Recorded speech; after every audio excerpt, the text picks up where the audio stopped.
Hello, and welcome to Model Aviation Live. I'm excited to have a great guest on the show today, and we're going to go through some how-to steps. But before we do, I just want to mention one thing.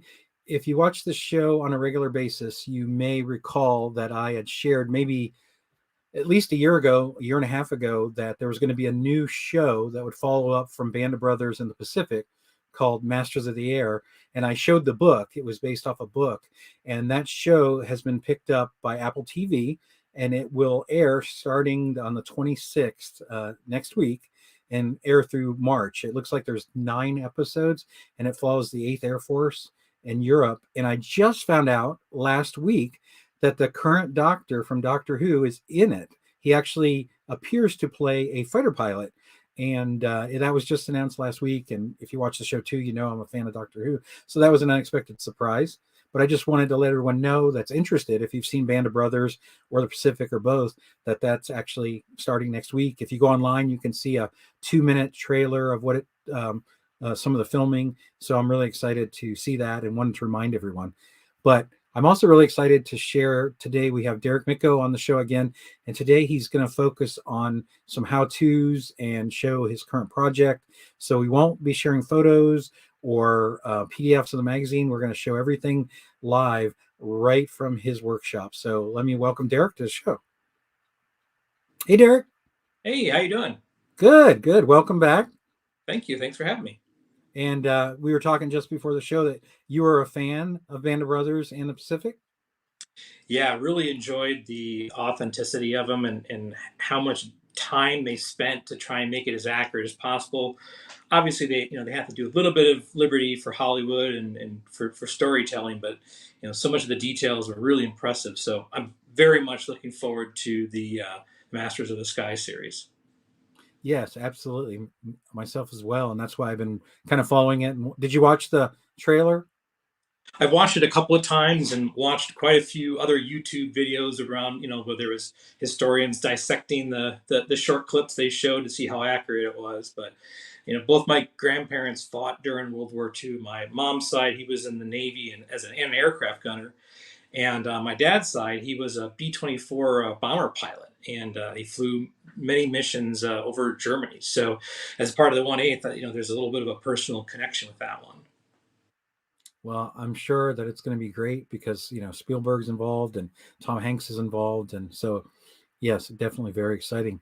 And it's also exciting that you are going to unveil a project that you've been working on that will, in the near future, appear in Model Aviation, but we haven't really talked about it, and you're going to unveil it now, right?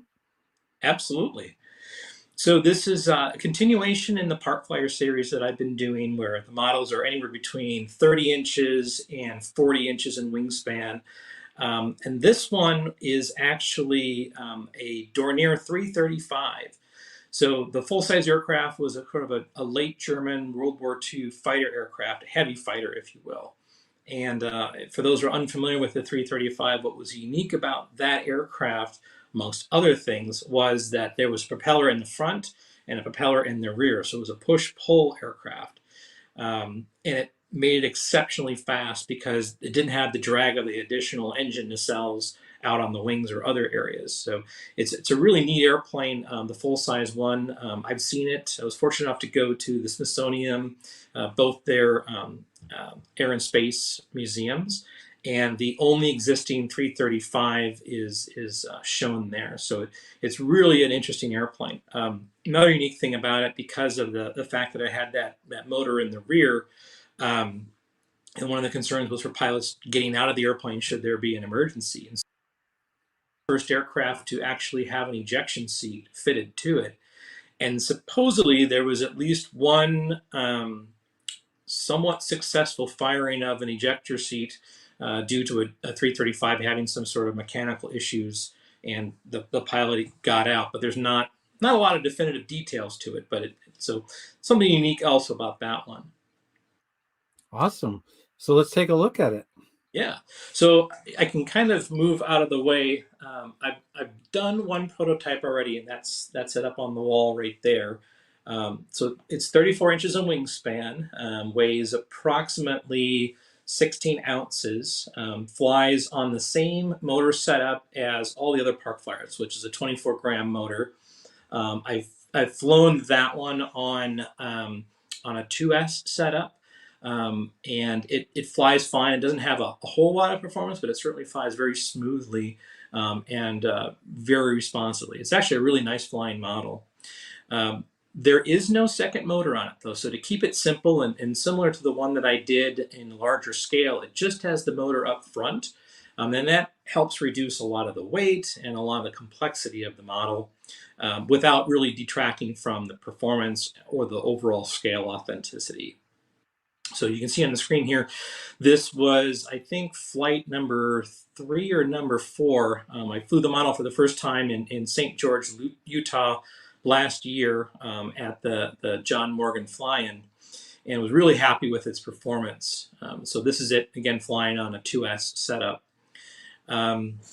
But when I built the model, I always take a lot of notes so that if I need to make corrections to the plans or the cut files or anything like that, I can do that. And in doing that one, I learned quite a bit about some subtle changes that I wanted to make to the design, and to ensure that anyone who builds the model after me doesn't have to make some head, has less head scratching and trying to figure out how I did it.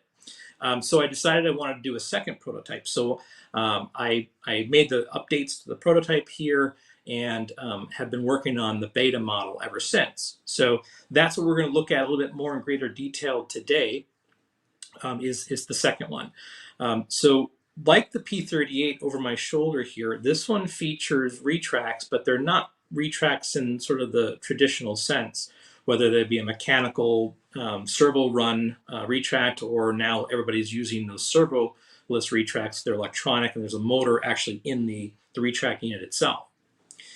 When I was working on the P38, one of the things that I wanted to do was to put retracts in it, but looking at a lot of models out there, especially the guys that converted Gillos, that adds a lot of additional weight, and therefore decreases your flying profile. So I thought, well, is there any way to find a lightweight retract? So I looked at the commercial ones I could find, and the lightest I could find was about 25 grams per retract unit, and that's a little less than a gram. I'm sorry, less than an ounce per retract unit. So you're looking at a minimum of adding 3 to 4 ounces with wheels and everything else all included. So instead of doing that, my thought was, well, why not connect the struts to a servo, and have the servo arm be what actually actuates the landing gear going up and down. And it's so far proven to be a really lightweight and effective way of putting retracts to a model. So I can show you a little bit more about that.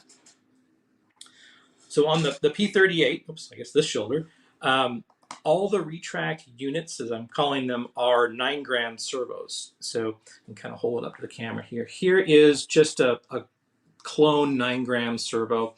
It has, of course, a standard horn on it, and then these are easy connectors. They're from Dubro, so these are the standard size. I think that's part number 605.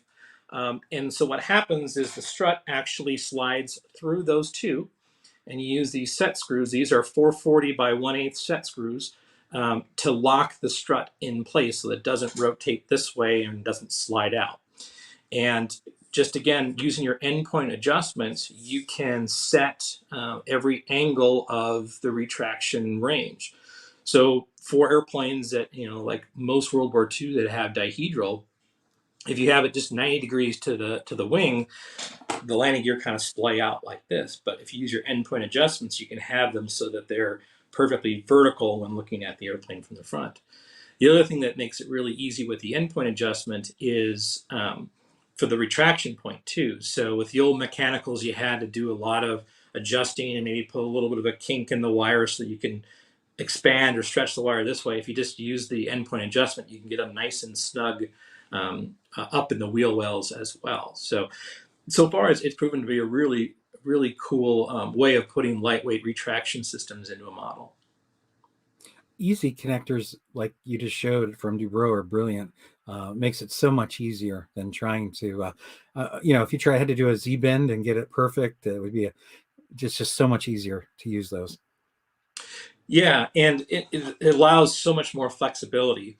So with the Dubro, they do come on the Easy Connectors. They do come with a standard screw that goes into it, but because of the angles that you're working in, as well as that does stick up more proud of the connector. I just like to replace those with these 440 set screws, and then you can use an Allen head in there to really tighten them down and ensure they're not twisting on you. Perfect. So with the P38, all the retracts in it are for the 9 gram. Um, and I chose to use in the model metal gears just to provide some additional strength and security. If you have a very hard landing, there's definitely a possibility you may strip out a servo gear or two, and you just have to replace the servo unit itself. But I wanted to, when I did the 335, to look at what's the lightest option I could come up with, as well as the smallest packaging. So if this is a 9 gram, this is a 4.3 gram. Actually, turn it so you can see the label, 4.3 grams. So you can see a pretty significant size difference, as well as thickness. So if you're putting this into a wing, depth and thickness also makes a difference. So I flew, as you can see, in the video that you had earlier, that model, the 335, had for the nose gear and the mains, the 4.3 gram. And while the 4.3 is fine for perfect conditions, it is a little bit lightweight for the mains. And so on the second prototype here, I'm using the 9 grams. In the video that we just watched, I loved the backdrop. It kind of reminded me of an alien planet from the 60s Star Trek, um, with the mountains in the background. Where was that you were flying? That was up in St. George, Utah. And Okay. there's an annual event up there called the John Morgan Fly-In, in honor of John Morgan, who's a really prolific builder and great guy and great modeler, who unfortunately passed away a few years ago. But it's a great gathering of people. And what's really fantastic about it is not only the people are great, but the models are impressive. A lot of times you have a standard fly-in and you'll see probably about 90% of the models there are ARFs, which again, there's nothing wrong with that. But John was a really big builder. And so some of the scratch built and kit built models there are just incredible. There's some amazing, everything from World War One to jets, and everything's electric too. So last year there was a really cool Bell One, some B1 Lancers to again all sorts of different generations of aviation history. So really, it's a fun event. But yeah, that's where it was. It was in St. George, Utah, and I do plan on going again this year. So He did an article for us, a construction article in Model Aviation several years back, and I used to see him at CEF because I used to go to CEF every year, and he would travel to CEF just about every year and he always had a new airplane, something every new to unveil at CEF. You're right, he was quite the builder and a good pilot, and it was always exciting. I think the last time I saw him at CEF, he had a giant scale Helldiver, which interested me because my great aunt built Helldivers in Columbus, Ohio. And I think that was the last time I saw him at CEF. yeah, I remember that model too, and it was always two or three new ones going on in the build threads, and so in great knowledge and always willing to share it. So it's a great gathering to honor him and to promote scale building. So, what's next on your show and tell for us today? Well, I thought I'd show a little bit more about the retracts themselves, and some kind of neat products that you can use to dress up your builds, whether you're building one of the park flyer series that I'm doing or another smaller scale airplane. So first, I'll show you the V2 wing. V2 for the 335, that is. And this has just about completed its covering. It's covered in printed tissue, so these are templates that I create on my CAD program, and then I print them out on tissue.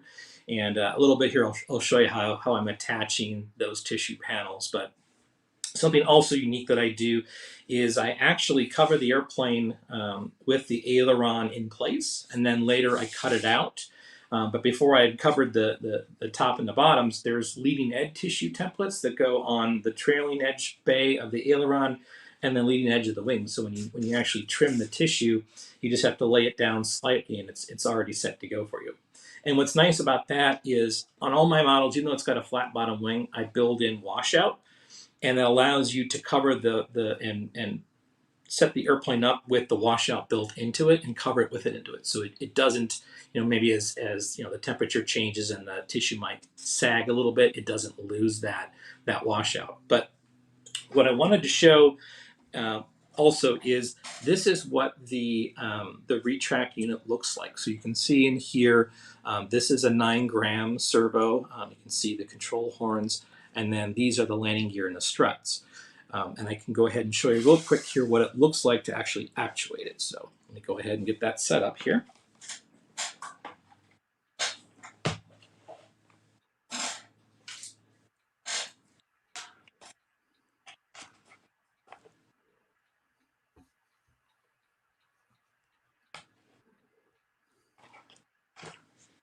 Got my my receiver here. So one additional thing that I recommend is if you're going to do a setup like this, put in line a servo speed reducer. You can pick these up pretty cheap off the internet. And that just slows down, of course, the travel time. And two benefits of that. One, it looks more scaled to the full-size airplane because they didn't slam up and down.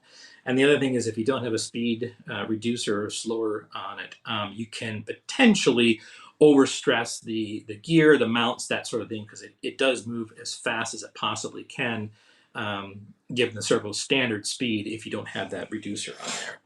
So go ahead and I'll plug in my battery.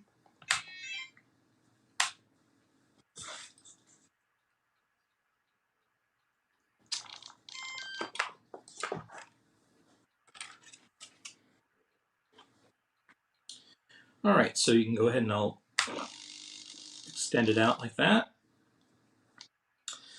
And you can see the speed is reduced to kind of a nice time frame. With the what you're using to slow it, is it adjustable at all, or is it just that one speed? The one that I have is just a standard speed. It doesn't have adjustable. Although there are some that you can choose, how long of a delay or how long of a cycle it takes. I've just chosen whatever one I could find that would ship to me the fastest. So You can also program that, and some radios have that functionality where they can slow the retracts. absolutely, I'm just using for all my park flyers. I'm just using a real simple, inexpensive radio system. But surprisingly, for how much you pay for it, you get a lot of features, and I think up to 20 airplanes you can program into it. So it's a nice little transmitter. So one additional thing that I've actually sort of figured out doing this model is you can kind of see here this little bit of a slot. And what that is intended for is when the landing gear come down, not sure if you can see that, there's a little bit of the wire that sticks through. Yes, we can see it. Yep. And what that does is it helps lock the strut in fore and aft to reduce any sort of flexibility that may be there as a result of the horn. So the horn, how heavy duty the horn you can find, the more heavy duty, the better. But this also helps to lock it in place. Now, I don't think the 335 actually had it where, some of the World War II aircraft had little pegs that would pop up from the wing where when the landing gear was extended to let the pilot know. I had to just look over on his wing and see them down there. But I'm kind of using that as a neat way to sort of add in this additional strength feature. So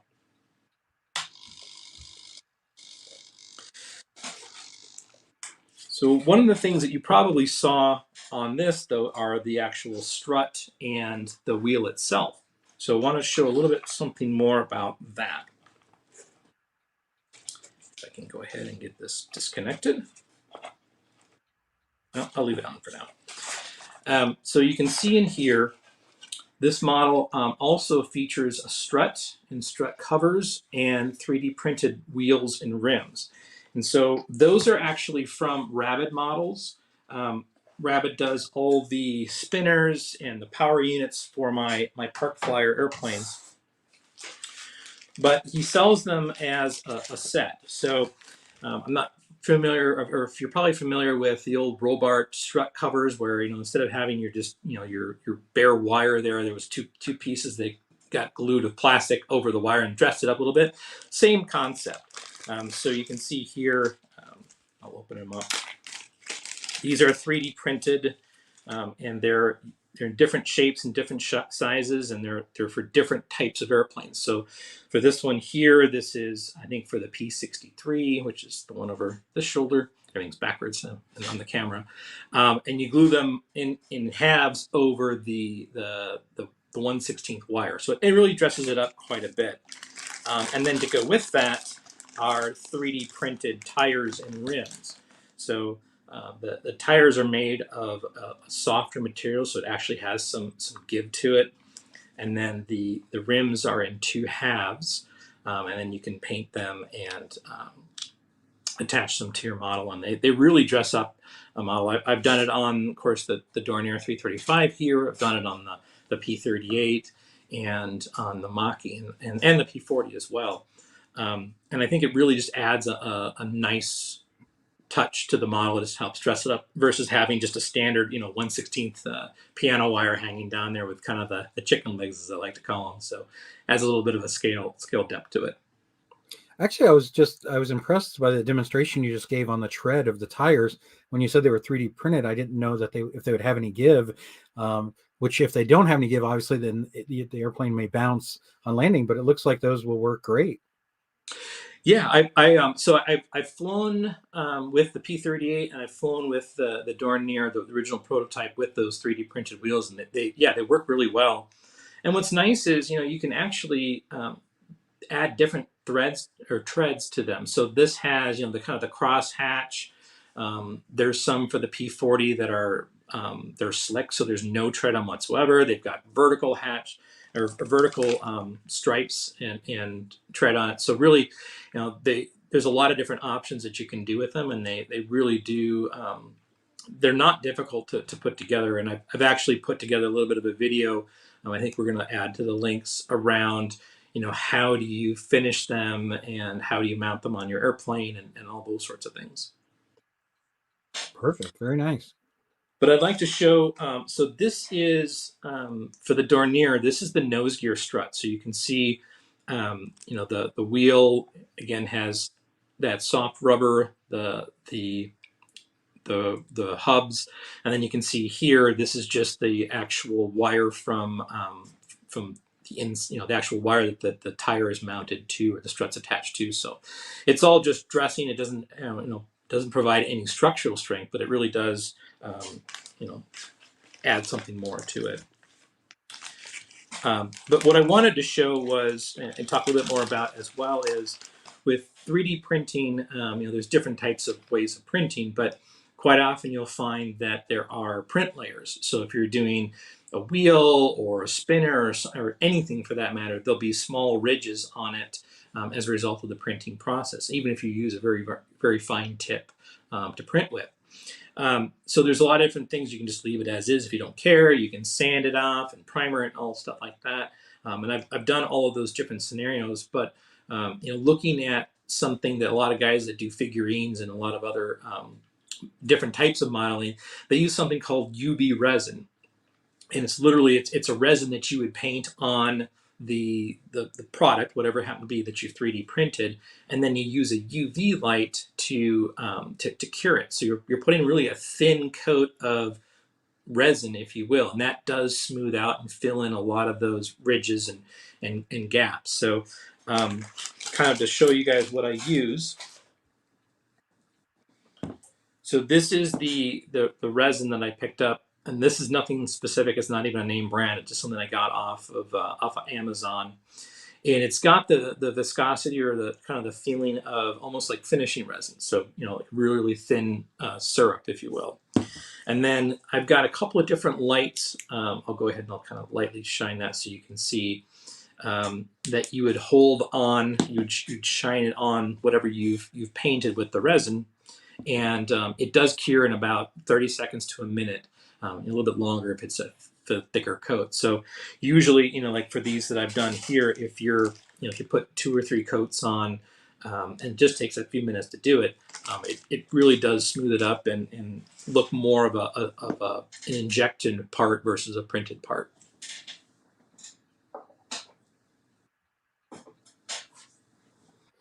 And No, how long does it take once you put your UV flashlight on it? How long does it take? about 30 seconds. It's 30 seconds to a minute. Um, I've also found that if I'm doing larger parts, I've got a couple of different lights that are actually like almost like a little canopy light. I think they're actually made for people that do UV fingernail polish and that sort of stuff. So it's meant to cover that. But you can put the part underneath there, and it's got a little timer on it. You hit it for about a minute or a minute and a half, and by the time you come back, it's already cured and hard. So yeah, not long at all. Great. Well, I can go ahead and show you a little bit of the tissue process here. If I can get this connector undone. There we go.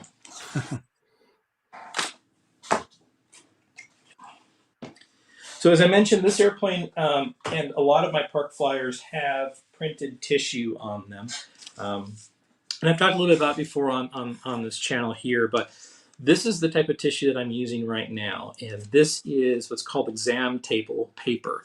So whenever you go to the doctor's office, that tissue that they roll out across that bed there, this is the same material. And you can buy it in rolls for $15 to $30. It's pretty expensive. I think I paid $15 for a roll, and I've been using it for several years now, and I'm still not getting towards the end of it. So you buy one, you almost have a lifetime supply. And then what you would do is you take this and you attach it to a carrier sheet. So you could use 8.5 by 11, 8 by 14, whatever size sheet that you want to use. And I just use spray adhesive, and you just give it a real couple light coats, not a lot. And then you would just simply, once you've done that, attach the tissue to your sheet like this.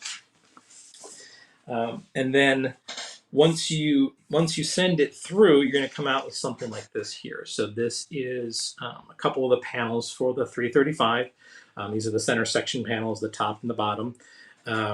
And what I've found is if you have a laser printer, that's the best setup, because the laser ink isn't impacted. It's not necessarily water soluble. If you have an inkjet, what that would require you to do is once you've printed it, you want to let it dry thoroughly, and then you do want to seal the ink with this here, which is Krylon Crystal Clear. This is the best of all the Krylon series that I found. And what you're going to want to do is, again, if you're inkjet only, you'll want to lightly dust spray the tissue. You don't want to put a heavy coat on, and that will help seal that'll seal the ink. And along that time, you'll want to make sure you limit the amount of water, even so, that you spray onto it. So when you're doing your shrinking, or even just if you have your hands get wet for some reason, it could help, or it could cause that ink to bleed. So laser ultimately is the best way to go. But you can see here, these are some of the different panels that I've created for this one. So this is one of the wing panels. This is a fuselage section here, and so you do the model in different sections depending on what the templates are. But I'll go ahead and I'll kind of show you all real quick here on how I go ahead and attach the tissue. So I'm going to go ahead and move the camera here. Sorry, I should probably ask Jay, do you have any questions before I jump into this? No, it's great. Please continue. All right. So go ahead and see if that works. Can you guys see all right? Yes. So one of the things I wanted to point out here is whenever I'm creating a tissue template, and I recommend if you're going to do your own to do this, is to choose on the model, whether it be on the fuselage or on the wing, one of your stringers or a reference point that everything marks into. So in this case here, you can see these little tick marks potentially. That is the indication point of a stringer. So it helps you line everything else up when you're attaching them.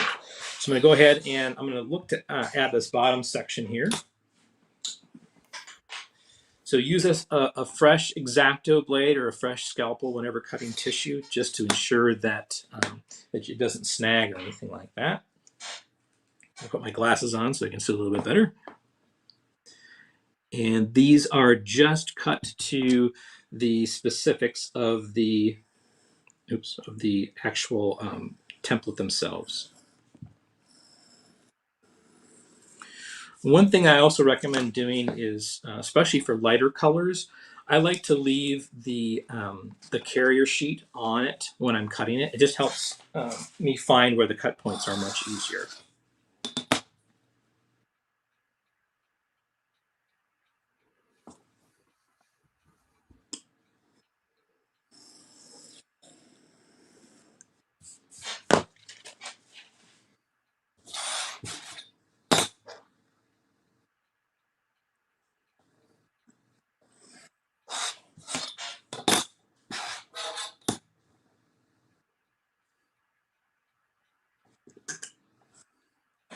Okay, so we have our panel here. This is, of course, the front of it. We've got our tick marks. I'm going to go ahead and now remove the backing. You can see how easily that came off. That's because, again, you're not using a lot of the spray. You're just dusting it so that it doesn't stick to it and tear the tissue. We'll go ahead and I'll bring in the wing in camera. Let me turn that around though.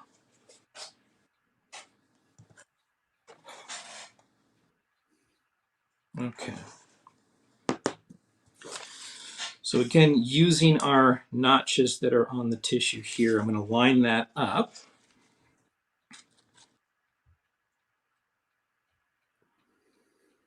All right, so I always test fit it to make sure that it's going, that I don't need to do any sub trimming first. And then the next thing I'll do is I'll actually attach it using a simple glue stick. So I like to use the Elmers that start out purple, and then as they dry, they become clear. One additional thing, that sort of tip I've learned from the free flight guys, is instead of just going on here and just putting it on as a kind of willy-nilly, I'll actually tape off a section so that I don't get glue onto the other tissues. So let me go ahead and do that real quick here. So I've got some low-tack glue, low-tack tape, excuse me.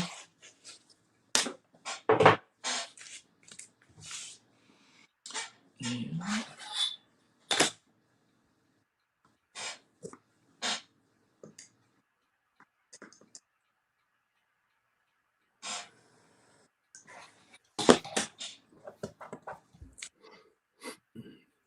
okay. So what I'm doing is I'm doing it just carefully covering the tissue so I'm not getting any additional glue on it that I don't need to. The other thing that I've used as well is, instead of using tape, you can just use paper and then just hold the paper in place. Where do you get the low-tack tape that you're using? This is, I think it's a Scotch project, and I think I got it from Home Depot, or like one of those big box home improvement stores. Is it similar to painter's tape, but maybe even less tacky? Yeah, very similar. I used to only get the green stuff, but I wasn't able to find that. But this was what they have basically released, or at least what they had at the store that was the equivalent of it. Gotcha. So now with that on there, I'm going to go ahead. I'm going to take my glue stick and apply. Now, what I prefer to do, especially for like an open panel like on the wing here, is I only put it on the perimeter. I don't necessarily put it on these center sections or the framing. So, and normally what I'll do is I'll go over it once or twice, get a good amount on there. The other thing you want to take in consideration is any time, like here where the wheel well, where it's been cut out, you would want to put the glue there, because otherwise, if you're not gluing that section and you cut this out, it'll be loose and will could cause a problem.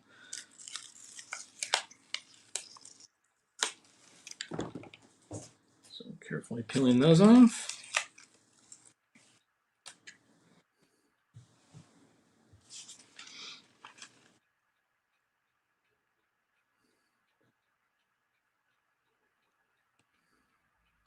So I typically work in the centers, try and pull it tight as I can, and then work my way out.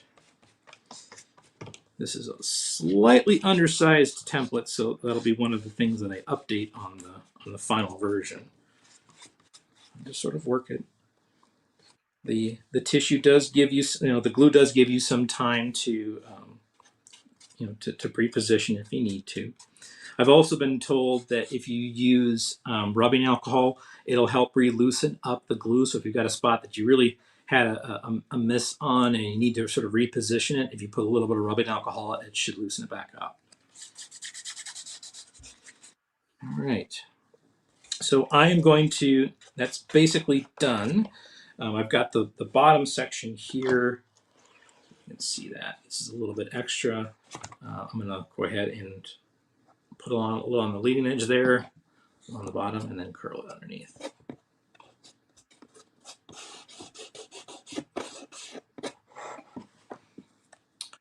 And what I will do is once this is dry, then I'm going to trim along this line right here because I want these bays open for additional work. It only takes about 15-20 minutes for this glue to dry. Give it maybe a half hour or so before you start to shrink it up. I just use, to shrink it, I just use a simple spray bottle here. You can get them at any store, like Target or Walmart or whatever.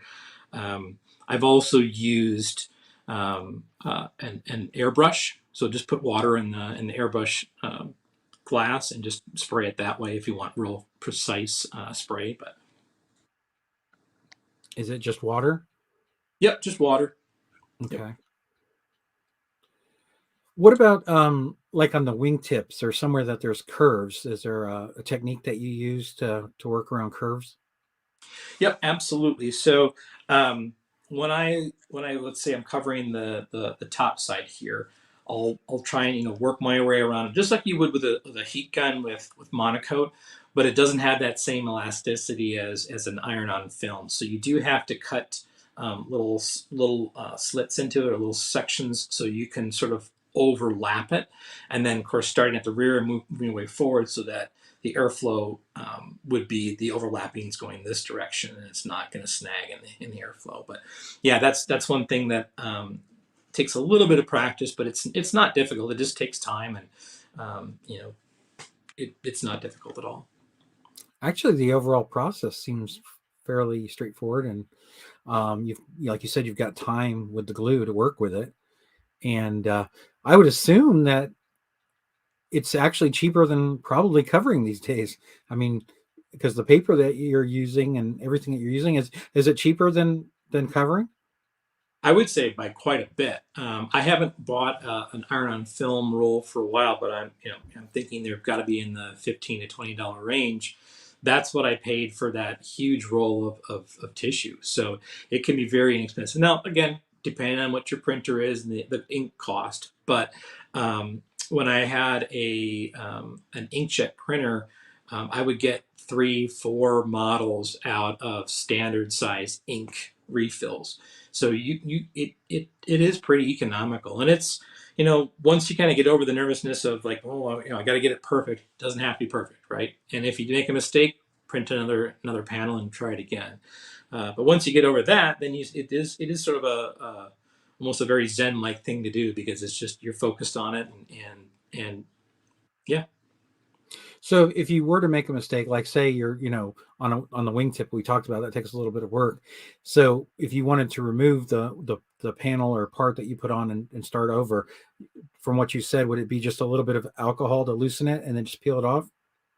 Yes. So I haven't done it when it's fully adhered yet. But if it's still, in that part where if it's dried enough, if you pulled it, it would tear the tissue. But it's still not fully set. Yeah, you just get a little paintbrush with some rubbing alcohol on it and sort of working into the seam or underneath it, and it should pull it up, and then you can reposition it. Or if you need to, you can remove that entire panel and put a replacement on if you made a mistake. And obviously, I think that once you're done with it, it's very durable. Yeah. So one thing I forgot to mention, and I apologize. Um, Even if you've got a laser printer and you've laser printed, you still want to, like I said, use tissue or use water to mist and shrink it. And then you want to seal the tissue with that same Krylon. So Krylon crystal clear. So just the same thing. You want to sort of just dust, let it tack up, dust again, and maybe put 3 or 4 coats of varying increase in heaviness to that last coat, so that really sees it. So that's the old doping, if you will, of butyrate or nitrate, a more traditional covering with tissue or silk span. Um, I mean, I know we've talked about the process before, but any other um, basic tips or any techniques that you want to share overall for the process? I mean, that was great seeing it on camera how you did that, but is there any other tips or techniques that you want to touch on for someone that takes this on for the first time? Sure. So one of the other things that I do is I've started to include these now with the templates that I create is color chips. So for whatever the numbers are and whatever the specific light blue is, of course the Germans have an RLM number for it, but whatever I use on my computer to mimic that, I also print that out. And then I take that to Home Depot or another home improvement place and have them match up paint in small, I think they're pint size samples. And I can use that for touching up, like maybe I didn't have 2 panels match up perfectly and a little bit of balsa shining through, or, like I've used on the Maki, the radiator, the air filter is such an odd and compound curve shape. It was much easier for me just to hand paint it, and it looks just as good, um, you know, versus if I were to try to cover it with tissue. So that's definitely a tip that I recommend. The other thing that I would recommend is to either have an emery board or maybe a popsicle stick with fine sandpaper on it. So if you have a scenario where if you're looking at this here and you want to, it's got a little bit of a wrinkle in it here, right? You want to pull this taut. You can take that emery board and sort of gently push on it, and that extra grip from the sandpaper part of it helps to pull it. So that's another little tip that you can use. I use popsicle sticks quite a bit to help smooth things out. So let's say I'm going around that wingtip. Once I've sort of moved it with my thumb and fingers and sort of smoothed it on, then I'm using that to sort of burnish the tissue to have a better contact with the glue with the surface. So that's another tip that I've found. So when you put the panel on that you showed us, you did say it was just very, very slightly undersized and you were going to fix that. So the way you would fix it on your model is get the paint that matches and just touch up it anywhere that you could see any balsa wood. Yep, yep, and that's exactly what I'll do. Especially if it's like for this right here, where it's on the bottom, it's not as critical. Um, that's what I'll do. And then I'll make a note of it so that when I publish the with the plans and the tissue templates, that I've actually taken that panel and made an adjustment to it. Perfect. And what type of paint? I mean, I know you're having it made, having them mix it for you, but what type of paint do you typically use when you go to a home improvement store? So I make sure that of course it's a water soluble paint, just acrylic to make it easier for cleanup. And then it's either Bear or whatever sort of their brand would be. I recommend getting it if you can without the primer in it. So some of the times those paints they'll have will be standard paint and then paint and primer in one. The reason being is if you ever want to airbrush, having that primer part to it tends to clog up your airbrush a lot faster. So if you don't have the primer in it, it makes it easier. More often than not, you're going to have to thin it out, but then you just thin it out with water, which makes it much easier. And I recommend, because we're doing military, to do a flat or a non-gloss paint if you can do that. It's amazing how well they can match things now. Like you said, if as long as you have a sample, you can get basically an exact match. Yeah, and you know, I've used house paint for a lot of my models, not just the tissue ones, but you know the ones where if I'm fiberglassing it, or even if I've done an iron-on film, but I want to change what that paint color is, it works very well. And oddly enough, you can use windshield washer fluid to thin it out. I know there's quite a few articles on there around how to do it, but you can of course use regular water. Um, but it you know it is you can brush it on, you can airbrush it. There's a lot of versatility to it, and the price is right. Um, I've purchased from for plastic models, you get a jar like this, and it's $6-7, and you need about 5 to 10 of those for an average size model. Well, I use that to make my own color chip, and then take that color chip in and get the larger sample size, and then I can use that to paint my airplane. And it's still considerably cheaper to go that route than it is to buy all those little individual jars. When we were watching the video of your Dornier flying, and you mentioned you only have it powered with one motor, the motor in the back is not powered. Do you have it so that it can still spin, or is it static that it doesn't move at all? There's no propeller attached to it. It's just the spinner there. Oh, Um, okay. there's no prop cutout hole, so it looks like from a distance, it looks like the motor is spinning if you Oh, if you okay. back Yeah, there. you Yep. can't really tell in the video. I got you. Yep. And I've had a couple people ask me like, well, can I convert it? And yeah, you can absolutely convert it. It's just it makes it how complex you want it to be. I kind of like to make it fun and not have to worry about all those additional things, because again, you're adding more weight, you're adding more stress to the airframe, so it's gonna add more overall weight to the airplane. But again, that additional motor is more performance, so it's just whatever you want it to make it to be. So. Right. And how far along are you on the second model? I mean, obviously you just showed us a step on it, but it looks like you're pretty close.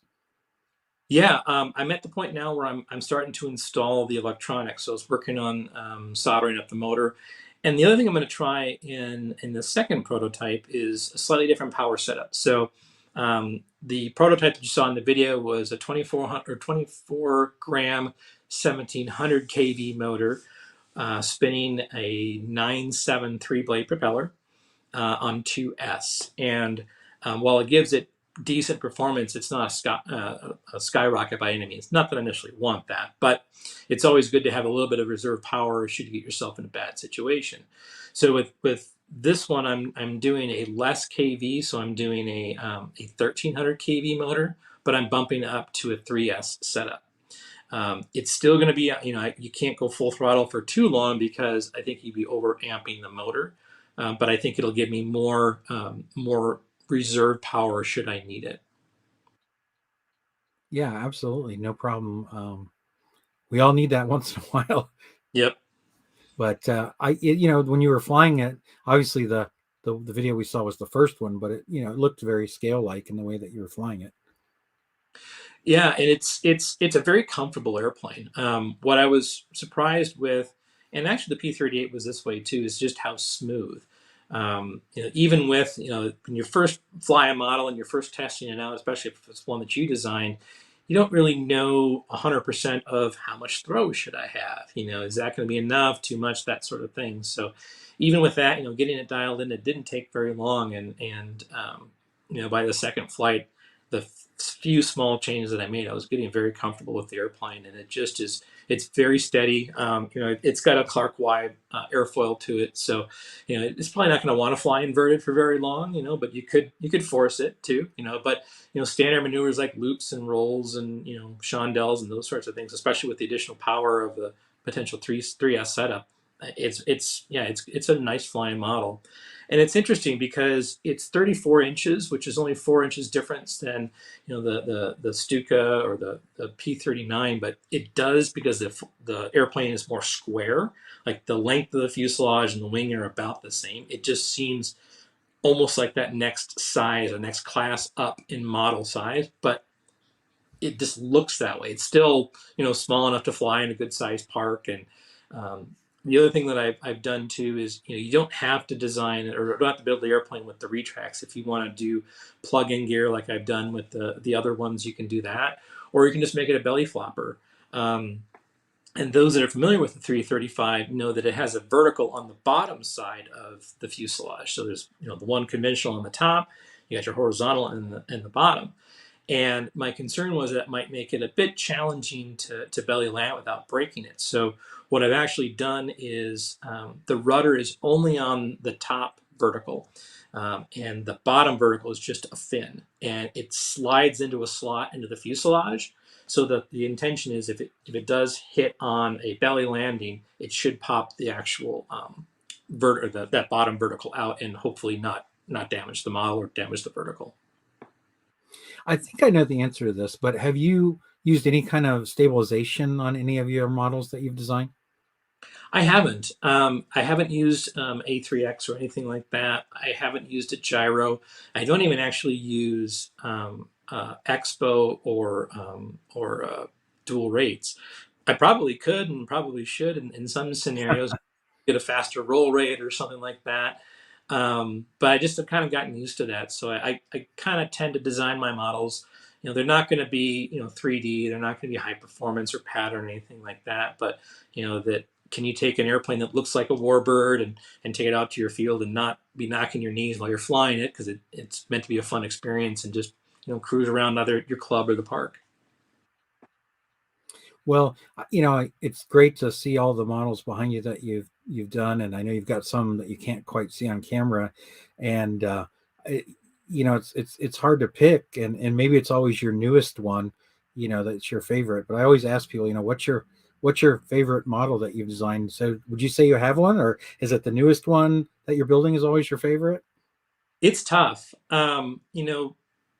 Because they all have the same Clark Y airfoil to a certain extent, they all have some of the same flying characteristics. Now, some are a little bit smoother, some a little bit more gentle than others. I would say the 335, because it's got a bigger wing, has a pretty lightweight wing load, and I want to say it's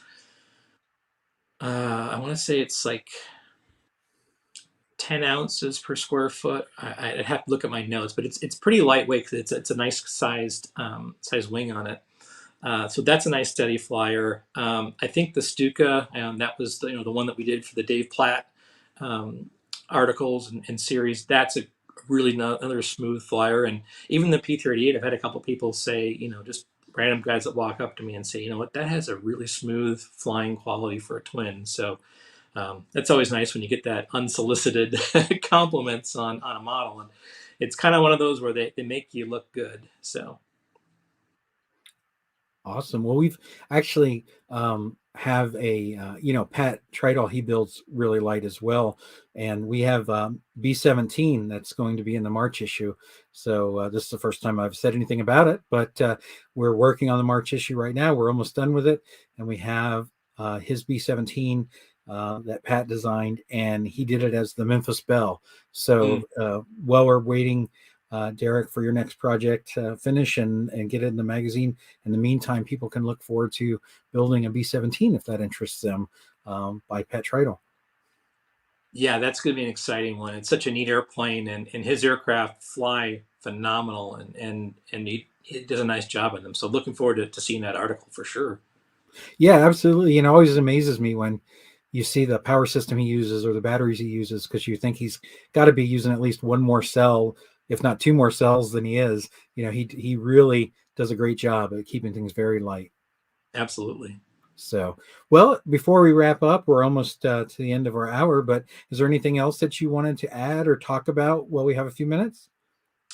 Well, I would say doing these park flyers, it's a lot of fun. I really enjoy designing them. I can design these a lot faster than, say, a 60 or a 70 size airplane. So I'm always kind of thinking about what my next model is going to be. So I'm always open to suggestions. It doesn't necessarily mean I'm going to choose them, but I like to get the ideas of what people would like to see out there.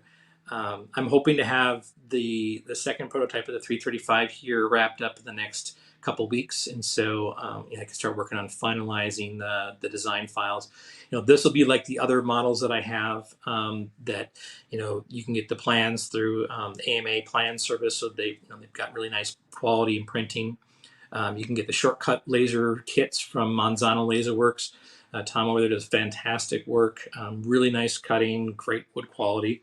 And then, if you want to keep going with the add-ins and details, stop by Rabbit Models and take a look at what they've got.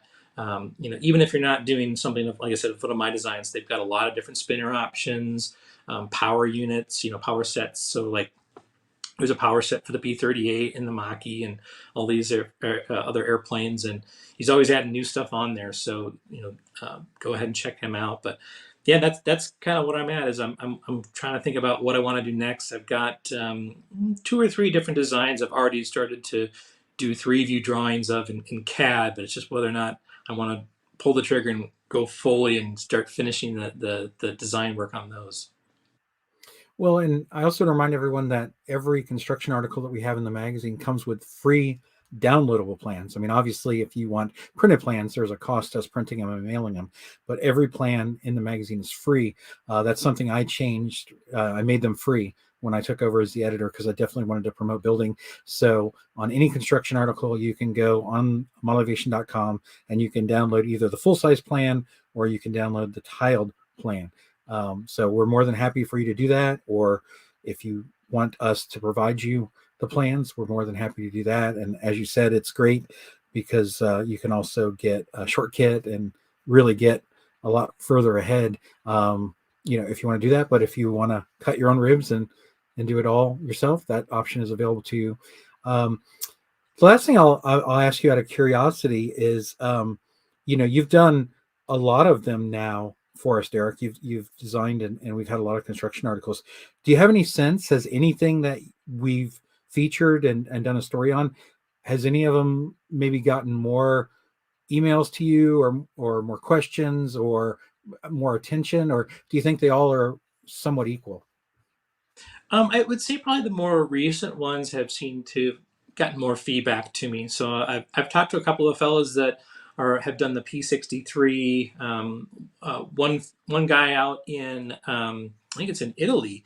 He hand cut all the parts for the Nate and for the P40, and he's flown those and sent me some really cool videos and pictures of them. So, and then just as recently as this last month here, another guy reached out to me and showed me some pictures of his P38 that he's working on. It was looking really great from the photo that he sent. So I really like to hear from other modelers, if they've got questions on something, or if they just want to show me their progress. I really enjoy that, because that's the big thing for me is sharing the hobby and sharing the building experience.